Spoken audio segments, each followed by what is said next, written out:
என் அன்பு செல்லமே, உன் வாழ்க்கையில் இருக்கும் இன்னல்களை போக்குவேன். நீ முயற்சி செய்வது எல்லாம் நடக்கும், வெற்றியாகவே நடக்கும். உன்னை தேடி மகிழ்ச்சிகள் தானாகவே வரும். நீ தேடி போக வேண்டாம் மகிழ்ச்சியை. இனி மகிழ்ச்சியானது இனி உன்னை தேடி வரும். நீ எதிர்பார்க்கும் மங்கள காரியமான நிகழ்வுகள் உன்னுடைய வீட்டில் நடக்கும், நிச்சயமாகவே நடக்கும். உன் பிரச்சனைகளை எல்லாம் என்னால் உடனே தீர்க்க முடியும். ஆனால் இதை செய்தால் நம்பிக்கை பொறுமை என்னும் பாடம் எப்படி உனக்கு புரியும்? என் குழந்தைகளுக்கு நம்பிக்கையும் பொறுமையும் இருக்க வேண்டும். இதுதான் என்னுடைய முக்கியமான வாக்கே. நம்பிக்கையும் பொறுமையும் இருக்க வேண்டும்.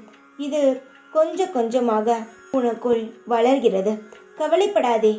நான் உன்னுள் இருந்து எவ்வளவு பெரிய பிரச்சனை வந்தாலும் உன்னை சோர்ந்து போக விடாமல் அந்த பிரச்சனையில் நீயே எதிர்த்து நின்று போராடி அந்த பிரச்சனையிலிருந்து தனி மனிதியாக வெற்றியுடன் உன்னை காத்து வழி நடத்துவேன்.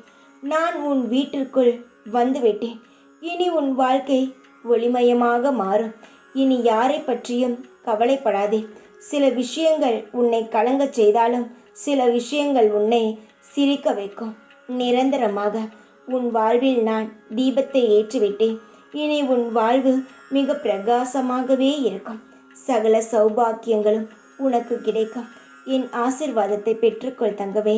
வாழ்க்கையில் உழைக்காதவன்தான் வாழ்க்கையை பற்றி கவலைப்பட வேண்டாம். ஆனால் நீதான் உழைத்து கொண்டே இருக்கிறாயே. எப்பொழுதும் அதையே பற்றி யோசித்து கொண்டே இருக்கிறாயே. உன்னால் முடிந்த அளவுக்கு எல்லா விஷயங்களிலும் உன்னுடைய பங்கை நீதான் தருகிறாயே.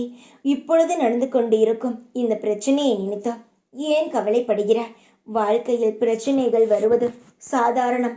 அதை நாம் தான் எதிர்த்து நின்று போராடி வெற்றி பெற வேண்டும். எடுத்தவுடன் வெற்றி கிடைத்தால் அந்த செயலுக்கு என்ன மரியாதை இருக்கிறதா? கஷ்டப்படும் பொழுதுதான் எவ்வளவு பெரிய பிரச்சனை வந்தாலும் அந்த செயலில் இருந்து நாம் வெளியே வரமாட்டோம். அதற்குத்தான் வெற்றி பார்ப்பவன் மிக பெரிய பிரச்சனையெல்லாம் சந்தித்து இருப்பான். தங்கமே, நீயோ உழைக்கிறாய். உன் வாழ்க்கையில் முன்னேற வேண்டும் என்று நினைக்கிறாய். அதுவே உன்னை உன் வாழ்க்கையில் ஒரு நல்ல நிலைமைக்கு கொண்டு வரும். வாழ்க்கை கால்பந்தம் ஆட்டம் போன்றது. அதை நீ நகர்த்தத்தான் உன்னுடைய வெற்றியை நீ பார்க்க வேண்டும். அந்த பந்தை நீ ஓரிடத்தில் வைத்திருந்தால் அந்த பந்தானது ஒரு இடத்தில் தான் நின்று கொண்டிருக்கும். அதை நீதான் சரியான முறையில் உபயோகம் செய்ய வேண்டும். உன் வாழ்க்கையில் இருக்கும் இருளை நீக்கி என்றும் ஒளியை தர நான் வருவேன். உன் வாழ்க்கையை நினைத்து பயப்படாதே. என்னுடைய நிஜமான பக்தனை மரண படுக்கையிலிருந்து கூட நான் விடுவிப்பேன். நிச்சயமாக உன்னை நான் எல்லா பிரச்சனையிலுமிருந்து விடுதலை செய்கிறேன். கவலைப்படாமல் இரு. எல்லாம் உனக்காக நான் செய்து தருகிறேன். தைரியமாக இரு. எப்பொழுதும் உன் கூடவே இருப்பேன் நான். ஓம் சாய்ராம்.